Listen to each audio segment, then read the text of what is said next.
Olá, pessoal! É com muito prazer hoje que eu venho trazer para vocês a apresentação do curso Muito Além da Sua Visão. Então, aqui eu vou apresentar uma breve parte, a primeira parte do que vai conter nesse curso. Então, a primeira coisa que eu vou fazer aqui é apresentar para vocês os 4 tópicos principais com os quais eu dividi esse curso. A primeira parte, então, é para explicar o que faz um optometrista, para explicar quais são as avaliações, os tipos de testes que nós fazemos. Depois, eu vou explicar sobre as terapias visuais, sobre os sintomas visuais para você encaminhar um paciente para uma avaliação de processamento visual. E por último, então, a gente vai ter as aulas práticas, tá bom? Que vão acontecer nesse próximo curso. Então, um optometrista é o profissional da saúde responsável por fazer os cuidados primários da visão. O que isso significa? Que nós, optometristas, avaliamos a visão de duas formas, da forma quantitativa e qualitativa. E também a principal diferença de um oftalmologista para um optometrista é que um oftalmologista é o médico que vai avaliar a sua visão e principalmente as estruturas do globo ocular, ou seja, de tudo que compõe o seu olho, para saber se cada uma dessas estruturas, na parte física, ela está íntegra, o que significa que se ela está saudável ou não. Se ela não estiver saudável, ele vai procurar, de alguma forma, um tratamento farmacológico, então algum remédio que ele pode prescrever, ou então fazer uma cirurgia ou algum procedimento invasivo, dando um diagnóstico dessa doença. Já nós, optometristas, avaliamos a visão de uma forma entendendo como que o cérebro processa e decodifica as informações que você recebe através dos seus olhos. Então, além da estrutura do globo ocular precisar estar intacta, a gente também precisa que o nosso cérebro esteja em boas condições para que ele dê conta, então, de decodificar toda essa informação que a gente recebe.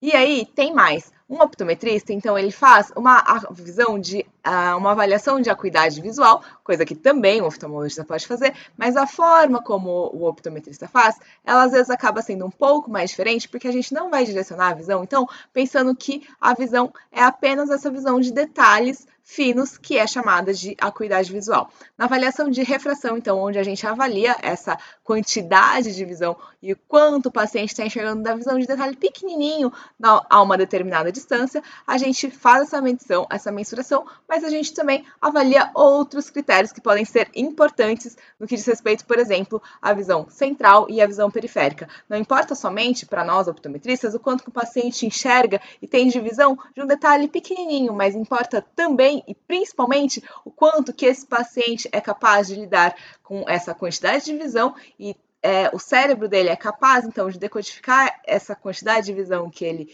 enxerga e se adaptar ao meio ambiente onde ele está. Então, para o optometrista, principalmente para os optometristas que atuam na linha da optometria comportamental, nós avaliamos a visão a partir não somente desse critério de acuidade visual, mas também a partir de outros critérios que eu vou falar aqui para frente. Então, nós entendemos que a visão ela é um processo de aprendizagem contínua e por isso existe para os optometristas o que chamamos de terapia visual. Vou falar aqui também mais para frente o que é.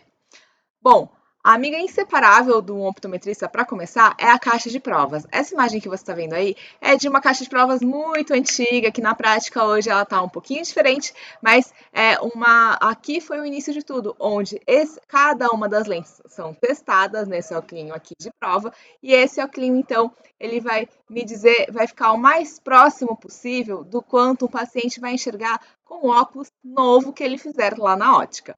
Então, a primeira diferença, principalmente de uma avaliação de um optometrista para uma avaliação de um oftalmologista, é que a maioria dos oftalmologistas não utiliza caixa de provas. Isso não é uma regra, mas é bem típico de um optometrista utilizar a caixa de provas pelo modo como nós fazemos, então, a nossa avaliação. Não estou dizendo que um é melhor que o outro. Os dois serviços são complementares. É importantíssimo passar com um oftalmologista para avaliar se há alguma suspeita de patologia ou então alguma patologia de fato que precisa ser tratada, e também é importante passar com um optometrista para saber se existe alguma dificuldade de processamento visual, aonde a gente consegue então trabalhar nas terapias visuais essas dificuldades com o paciente.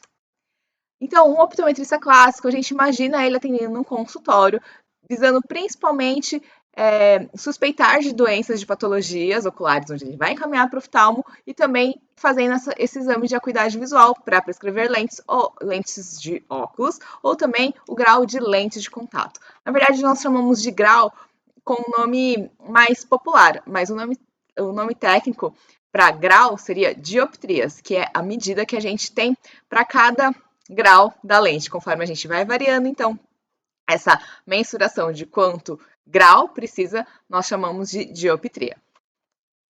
Já um optometrista funcional, aqui eu estou falando de como que evoluiu a optometria. Então, a optometria começa lá estudando a parte da optometria clássica ou também estrutural, onde ela entende lá atrás que o olho ele é uma estrutura fechada que só depende do olho para enxergar. Então, se a estrutura do olho estiver intacta, bonitinha, não tiver nenhuma patologia e a gente estiver enxergando a acuidade visual, que é conhecida como 20/20, lendo até a última letrinha da tabela, nossa, você tem uma visão perfeita, fantástica, e é só isso que presta para que serve, que é o suficiente para você enxergar.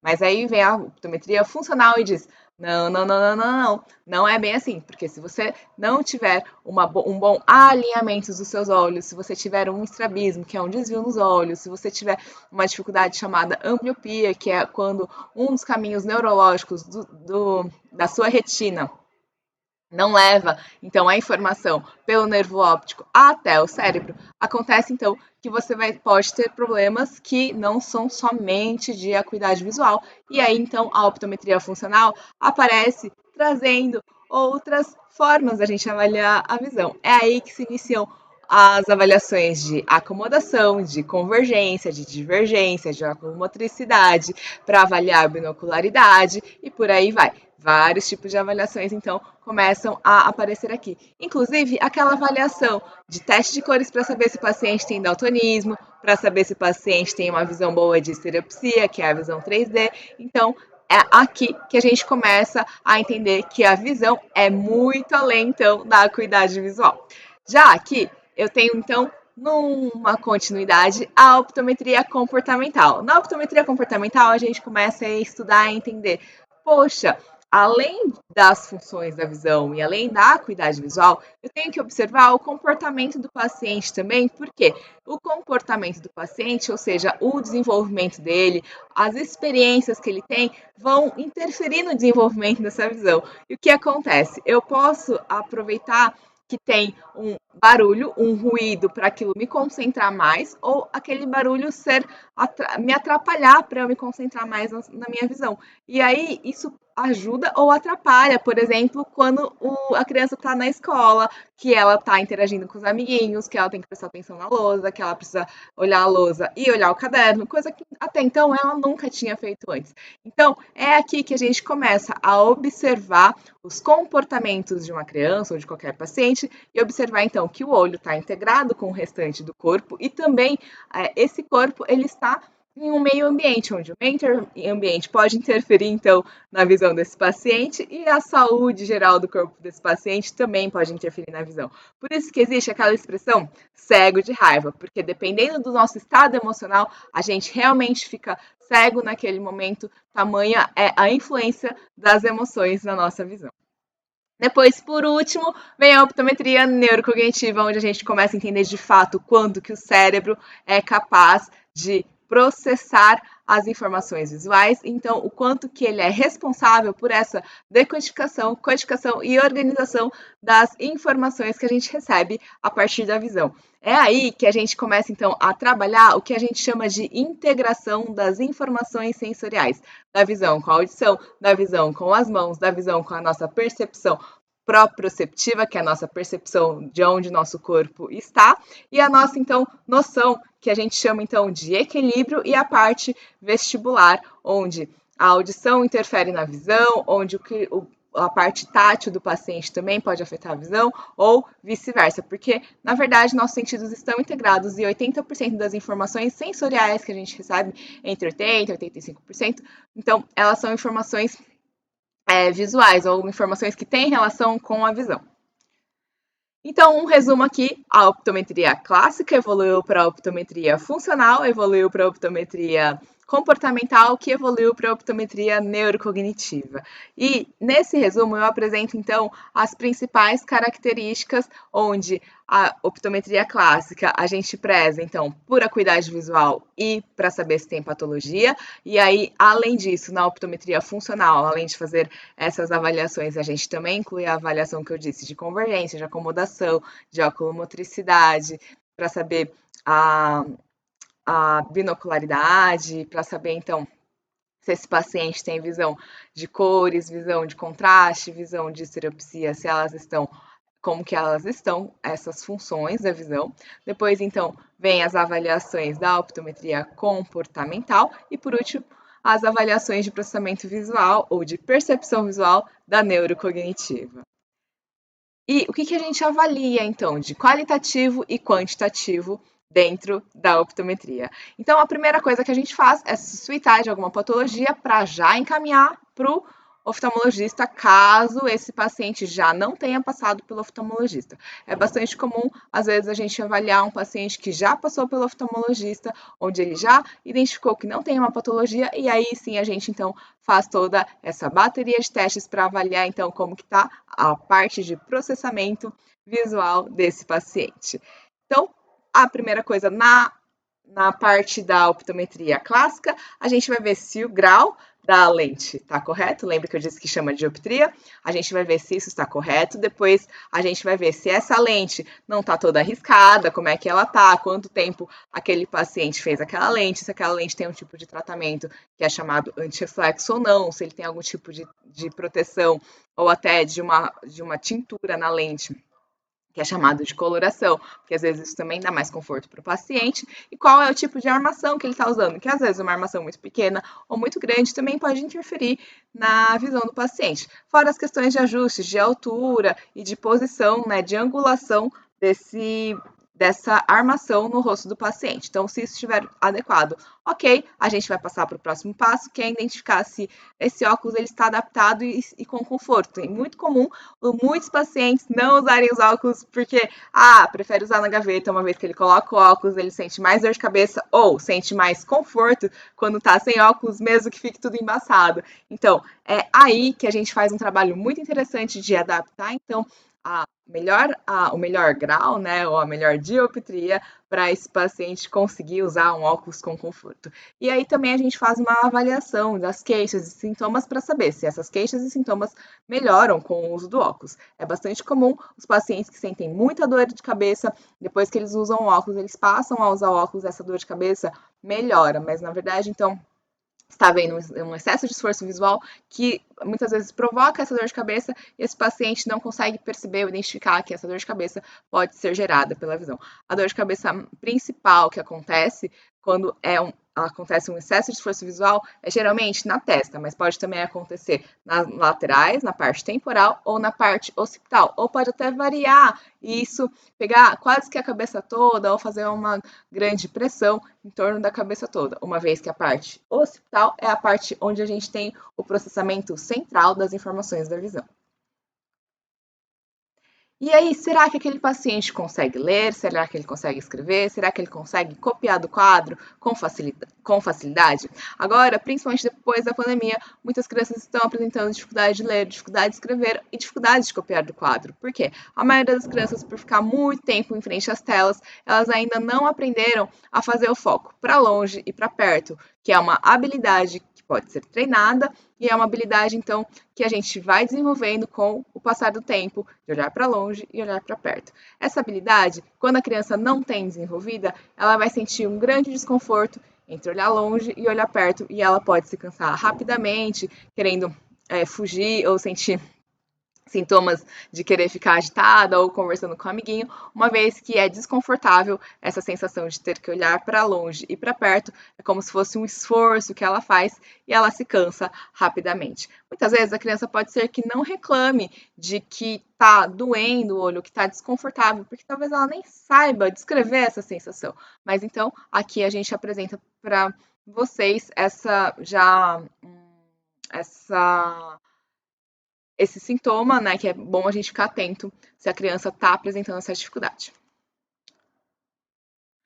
Essa criança, ela escreve invertida, né? O paciente escreve invertido, consegue ouvir melhor do que vê para copiar. Se você digitar, essa criança escreve mais fácil do que somente ela olhar o quadro e copiar. Se você colocar um caderno ao lado do outro, é mais fácil do que ela olhar na lousa e copiar, tá bom? Porque assim, a gente está avaliando a visão, então, num processo completo, e aí eu tenho então ferramentas de entender qual é o tamanho da dificuldade dessa criança e algumas mensurações eu posso fazer de forma, como eu disse, qualitativa e algumas medidas de forma quantitativa. Quantitativa eu tenho números para medir e qualitativa eu tenho através do comportamento da criança, eu consigo então entender, mesmo que ela não diga, o quanto que ela está apresentando uma dificuldade visual. Então ela consegue se orientar bem no espaço, ela vai por um lugar e ela sempre lembra daquele percurso onde ela passou, o quanto eu tenho de uma visão interferindo naquele aprendizado da criança.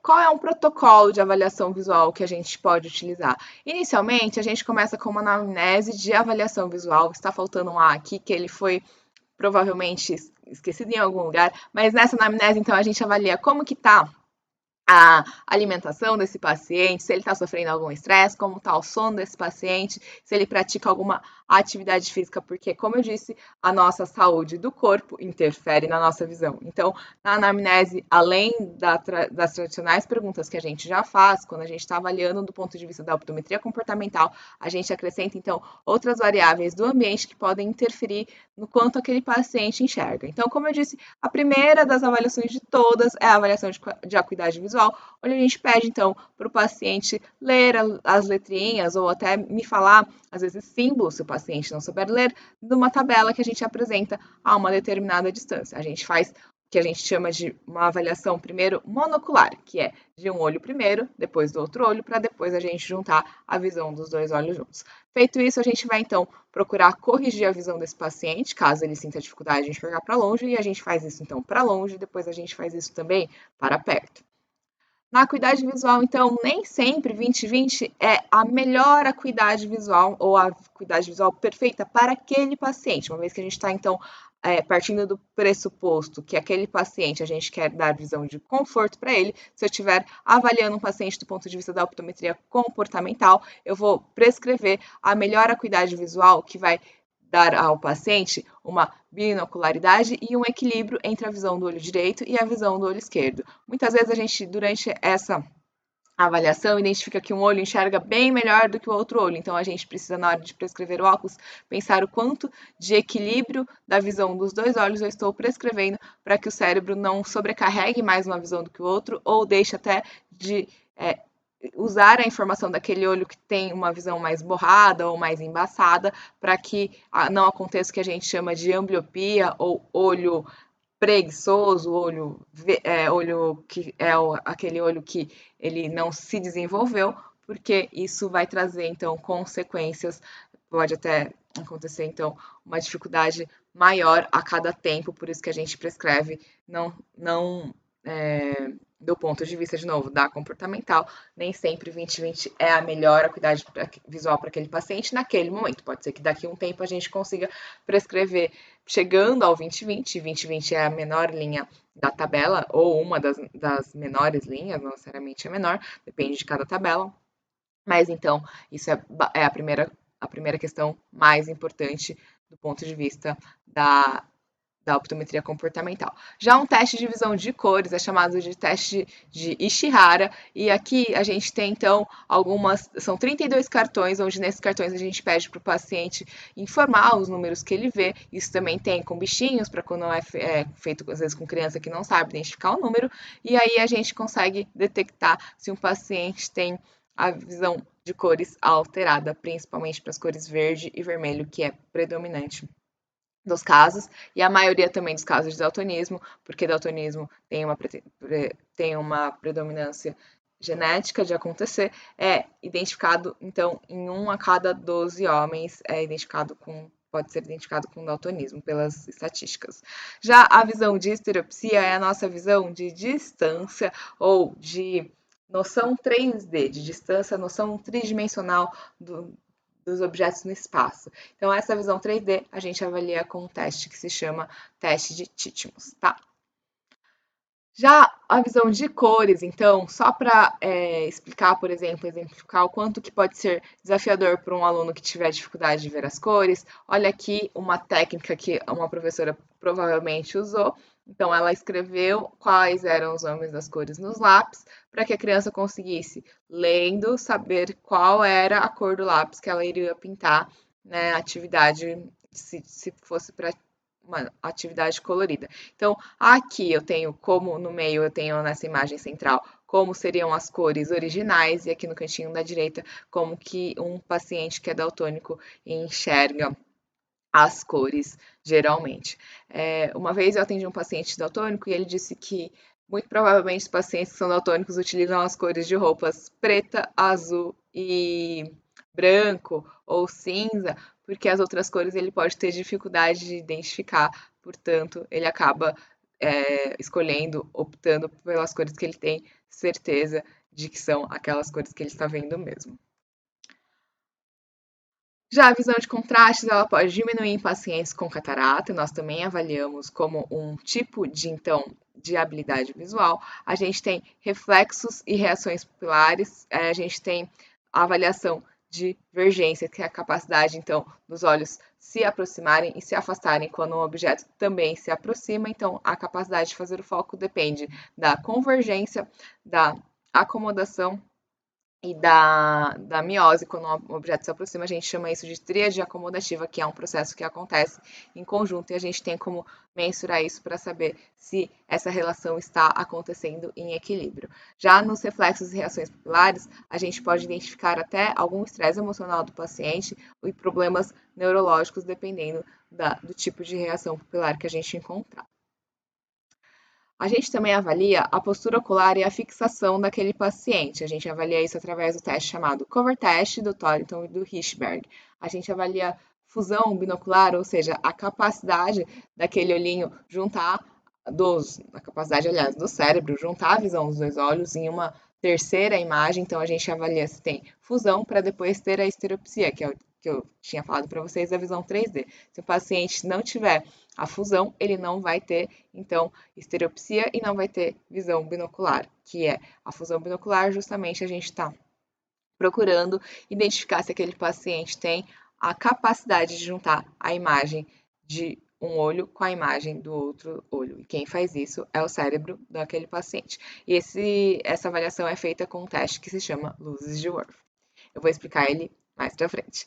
A gente também avalia a oculomotricidade, ou seja, a capacidade dos olhos de fazerem movimentos para cima, para baixo, para a direita, para a esquerda, na diagonal, e a gente avalia se esses movimentos acontecem de um olho só e dos dois olhos. São movimentos que se chamam versões e induções, e também tem um teste que se chama N-suco e outro teste que se chama teste de DEM, Developmental Test. É um teste para avaliar, então, essa parte de oculomotricidade. As varetas de Wolff são duas varetinhas que são usadas nesse teste N-suco, onde a gente avalia a capacidade do paciente de fazer movimentos que chamamos de sacádicos. Já a avaliação de acomodação, nós podemos avaliar de algumas formas, e uma delas é a avaliação de PPA, onde a gente avalia o ponto próximo de acomodação do paciente e a gente avalia então a capacidade do cristalino, que é uma estrutura que a gente tem dentro dos olhos, que funciona como uma lente, então de fazer esse foco ou ajuste dessa lente para que a gente faça o foco nas imagens a qualquer distância. Além disso, a gente também avalia campo visual, os reflexos primitivos e a integração ou a capacidade daquele paciente ter uma coordenação visomotora e a integração visomotora. Ou seja, o quanto que esse paciente é capaz de coordenar as mãos e os olhos na hora de fazer algum movimento. Já o campo visual, a gente pode fazer por um teste que se chama de confrontação ou campimetria funcional de cores, e os reflexos primitivos, eles precisam estar integrados, porque os reflexos primitivos, eles viram reflexos posturais, e a postura, o equilíbrio e a visão estão relacionados. Portanto, a parte tátil, proprioceptiva e vestibular estão diretamente relacionados com a visão. Se eu não tenho um reflexo primitivo integrado, ele está ativo, muito provavelmente ele vai interferir nas questões de comportamento e nas questões visuais de um paciente. Um campo visual, ele pode ser dividido na parte de campo visual central e campo visual periférico. Entre 5 a 10 graus, quando a gente identifica textos, né, quando a gente vai ler, então, é o ângulo que a gente consegue, então, ver determinadas letrinhas do texto. Depois eu identifico formas entre 5 e 30 graus, identifico cores entre 30 e 60 graus. Por isso que um dos testes que a gente faz é com o teste de campometria funcional de cores, para a gente detectar qual é a frequência de cores que o cérebro do paciente consegue identificar mais rápido e se esse campo visual, se essa detecção de campo visual está harmônica e está ocorrendo essa distinção da visão de cores de forma paralela ou se ela ocorre de uma forma desorganizada. Uma vez que a gente faz a terapia visual, é possível então a gente conseguir organizar um campo visual de um paciente que estiver todo desorganizado ou até constrito. Quanto mais amplo, quanto mais noção de campo visual periférico esse paciente consegue ter em harmonia com o campo visual central, melhor então são as habilidades visuais desse paciente. E por último, a percepção de movimento acontece ali num no ângulo entre 62 e 94 graus, onde a gente tem essa percepção de qualquer movimento. Às vezes, se o paciente estiver principalmente com essa percepção periférica mais ativada, pode ser que ele seja muito ativado em qualquer movimento ou som externo atrapalha na concentração visual da visão central desse paciente, ou se ela estiver em equilíbrio, às vezes a percepção de movimento ou movimentos externos pode ajudar até ele a se concentrar mais, como eu disse lá no início. Bom, campo visual, então, eu mostrei na lateral e aqui eu mostro como se a gente estivesse vendo de cima. Então, o ângulo que a gente tem para leitura, para reconhecimento de símbolos, de cores e o quanto que a gente tem de visão binocular. Então, lembrando que a visão binocular é importante para que a visão do olho direito e esquerdo trabalhem em conjunto, fazendo o que a gente chama de fusão da imagem dos dois olhos, tá? A partir da fusão que a gente tem a noção de profundidade ou de visão 3D. Profundidade porque envolve largura, altura e comprimento dos objetos, onde é o nosso cérebro que faz então essa estimativa dessa para a gente ter a percepção então e noção do quanto, por exemplo, eu ou meu olho está distante da tela do computador que vocês estão assistindo, por exemplo.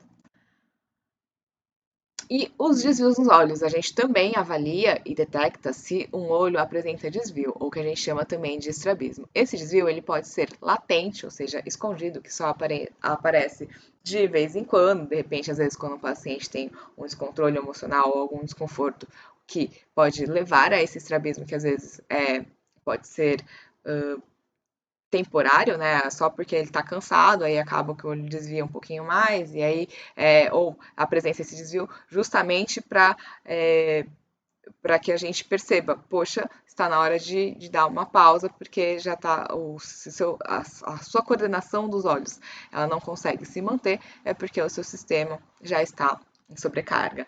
Bom, aí a gente tem então alguns tipos de desvio de desvios que se forem constantes, a gente vai chamar de tropia. Se esse desvio estiver para cima, a gente vai chamar de hipertropia, se ele estiver para baixo, vai chamar de hipotropia, se ele estiver para fora, o olho desviado para fora, sentido temporal, a gente vai chamar de esotropia, e se ele estiver para dentro, sentido nasal, a gente vai chamar de endotropia ou esotropia, que escreve com a letra S.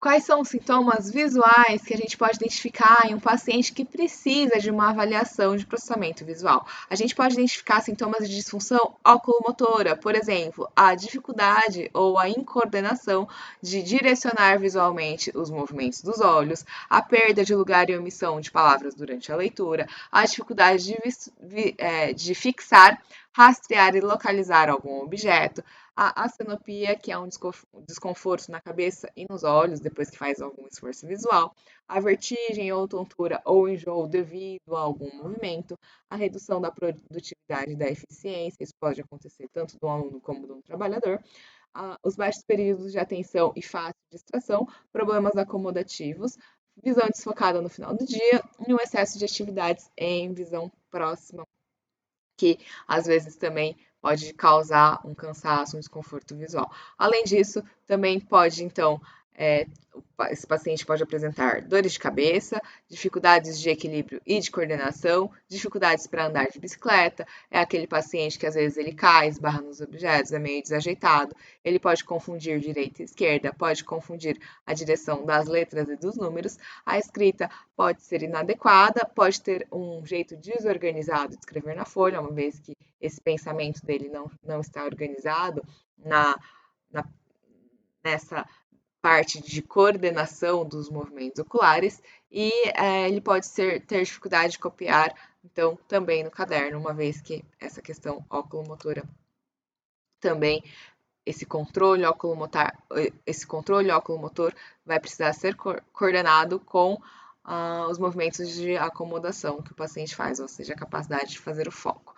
Sintomas de insuficiência de convergência, que abreviamos como IC. Esses sintomas de insuficiência de convergência pode ser fadiga ocular, dor de cabeça, visão borrada, diplopia cruzada com trabalho próximo, ou seja, eu vejo a visão de duas imagens e essas imagens elas se cruzam. Posso apresentar sonolência, dificuldade de concentração, perda de compreensão com o tempo de leitura, algum tremor de letra. Eu posso não ter sintoma nenhum se o meu cérebro estiver suprimindo, ou seja, descartando, ignorando a informação de um dos olhos. Eu posso ter uma alteração postural, eu posso apresentar uma dificuldade ou intolerância à leitura, uma falta de concentração, tontura, sonolência e também uma diplopia ocasional quando fizer muito esforço para perto.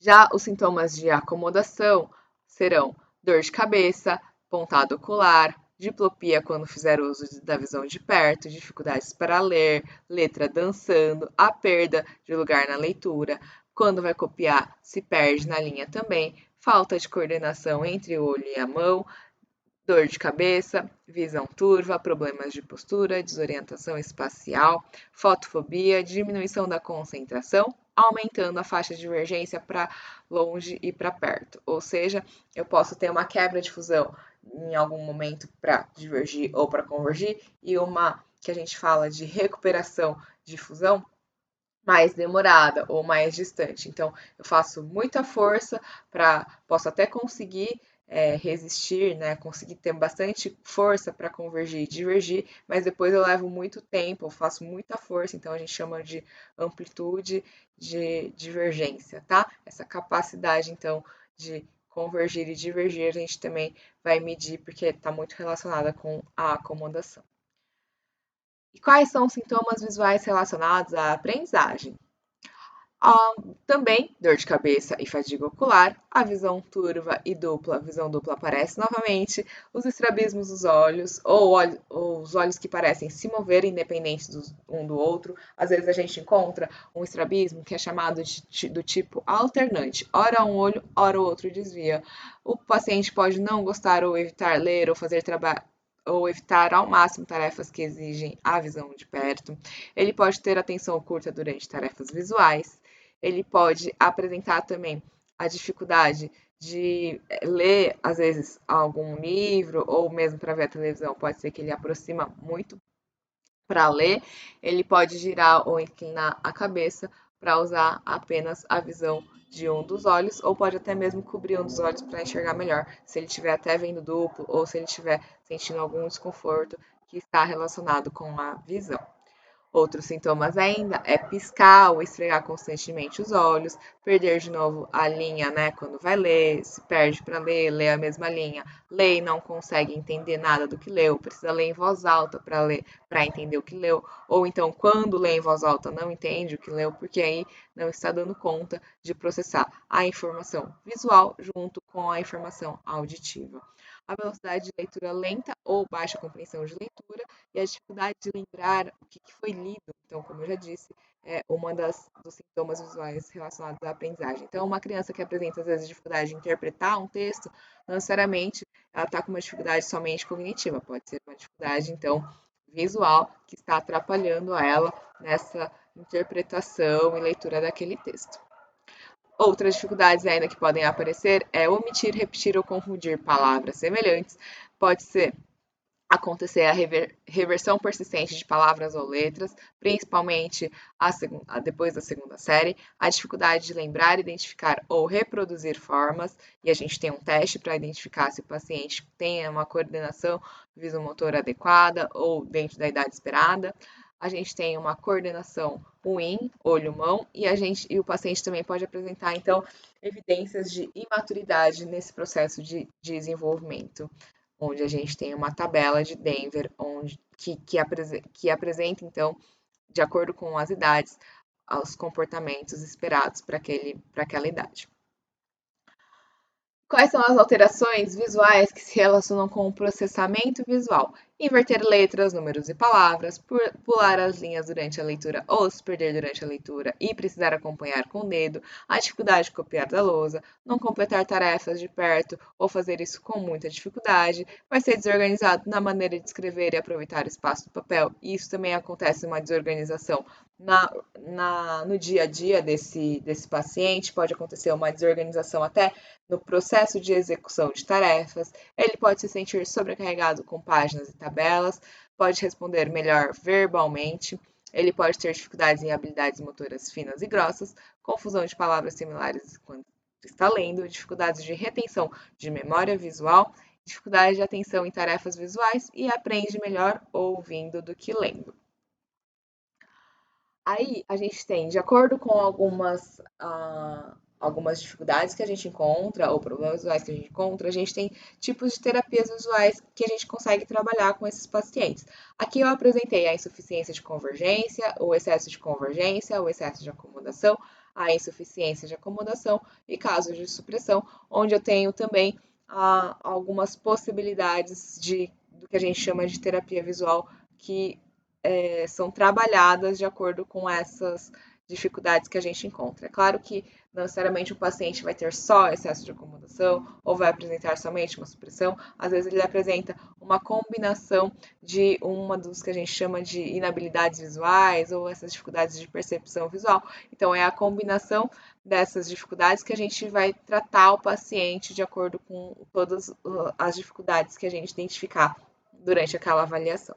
Então, aqui é só uma tabela que eu apresentei, onde, por exemplo, a insuficiência de convergência, eu posso utilizar, então, lentes negativas no auxílio de uma melhora, né, ou forçando um pouco mais essa convergência, ou induzindo mais uma convergência. Posso usar cordão de Brock, posso usar cartão de convergência funcional, posso usar, por exemplo, o jogo da memória e dominó com filtro, porque toda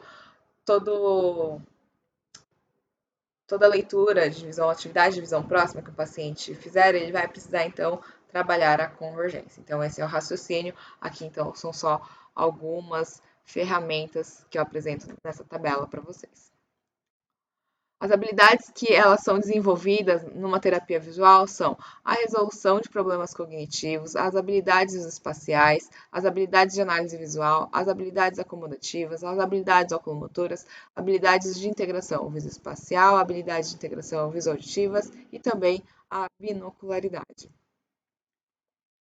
Como que ocorre uma supressão? Aqui eu apresento um teste de luzes de Worth. Nesse teste, a gente então pede para o paciente olhar lá 4 luzinhas na frente dele com um óculos verde e uma lente de um lado verde e uma lente de um lado vermelha. Se ele me relatar que está vendo então praticamente 4 bolinhas mesmo e 2 aparentemente são vermelhas e 2 são verdes, ok, ele tem então o que a gente chama de fusão das imagens. Logo que a imagem, um olho está vendo apenas as bolinhas vermelhas e o outro está vendo apenas as bolinhas verdes, eu tenho então um resultado onde eu espero que, se ele estiver tendo fusão das imagens, eu tenho então ele vendo 4 bolinhas. Se ele me disser que vê alternadamente 2 bolinhas e 3 bolinhas, eu tenho então uma supressão que ela está ocorrendo, não é total, mas então essa visão dos 2 olhos está alternando,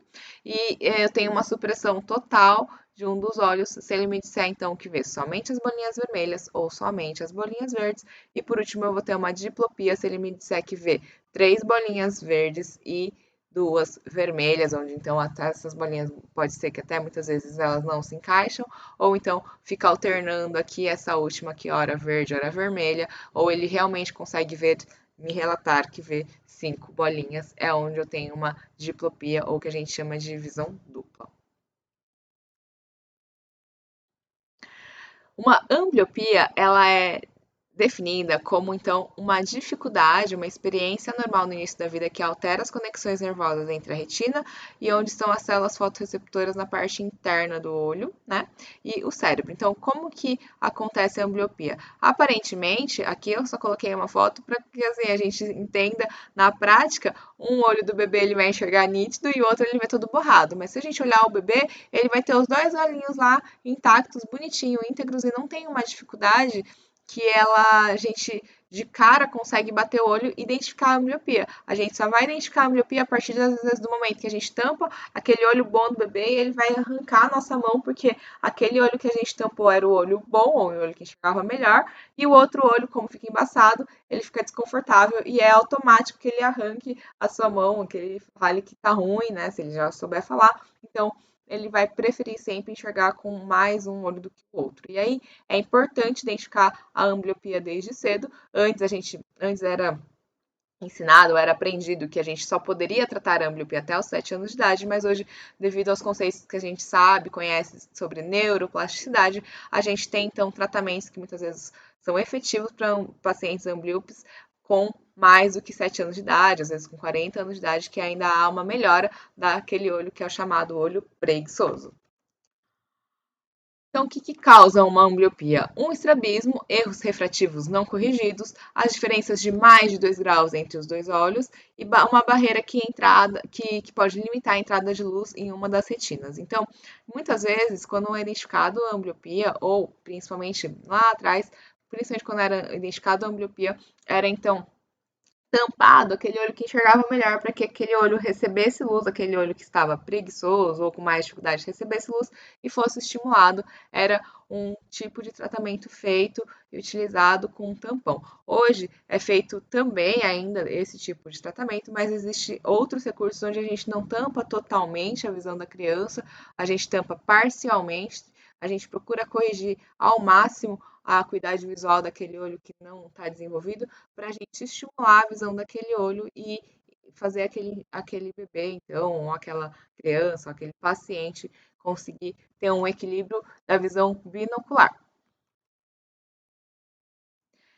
A integração visomotora é uma das habilidades que a gente busca avaliar e durante essa parte então do processamento visual e a gente avalia essa integração entre a coordenação da visão com as mãos, justamente porque a integração visomotora é uma habilidade que envolve percepção visual e a coordenação dos olhos e da mão, muito importante no processo de aprendizagem da criança. Então, testes neuropsicológicos eles são ferramentas importantes para desvendar causas cognitivas que podem acarretar nessas dificuldades de aprendizagem, por isso que é importante trabalhar um optometrista comportamental em conjunto com um neuropsicólogo, por exemplo.